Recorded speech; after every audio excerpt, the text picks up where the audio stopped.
Guys, ito na ang stop trick, ang pag-harvest ng palay. Kasi uulan na. Di ba sabi ko kanina, at least 3 days ang pero uulan na kaya ayan. Ilinalagay na nila sa sako. Pero isang araw pa guys na gagawin nila to. Hirap ganito ang buhay namin dito sa probinsya. Lumaki ako na ganito. Ganito ang buhay ko. Kaya nakakatuwa na nandito ng na taon na harvesting ang pag-uwi namin. Kaya nakakatuwa, 'di ba? Parang it's been a while. Matagal na kasi na ganito pa rin. Ganito ang gawa namin noon. Ganito pa rin ngayon. So okay lang, 'di ba? Ganyan ang buhay. Buhay probinsya, kailangan very relaxing, peaceful. Nagre-relax lang mga tao dito. Ito naman, gwapong lalaki diyan, ayan. Sa kanya to, may pina-harvest. Oh yeah, I don't think so. Oh yeah, he didn't think so. Why are you disagreeing it? Tumutulong lang. Hindi ko alam. Pahinante pala siya. Kaya. Diba?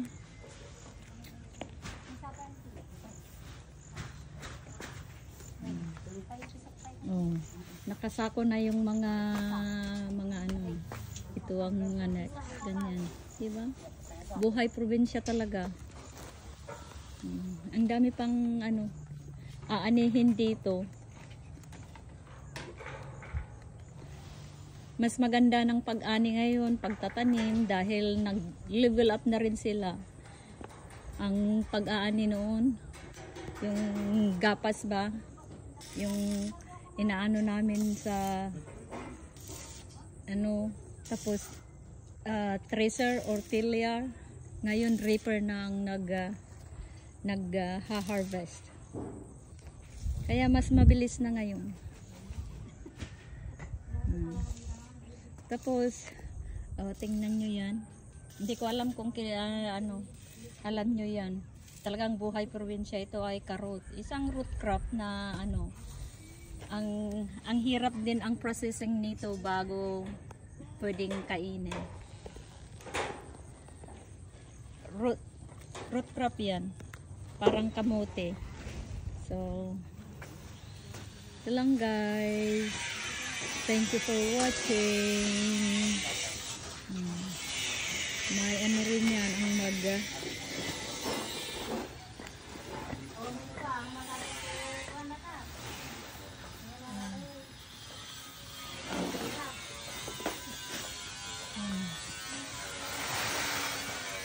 ganyan pala.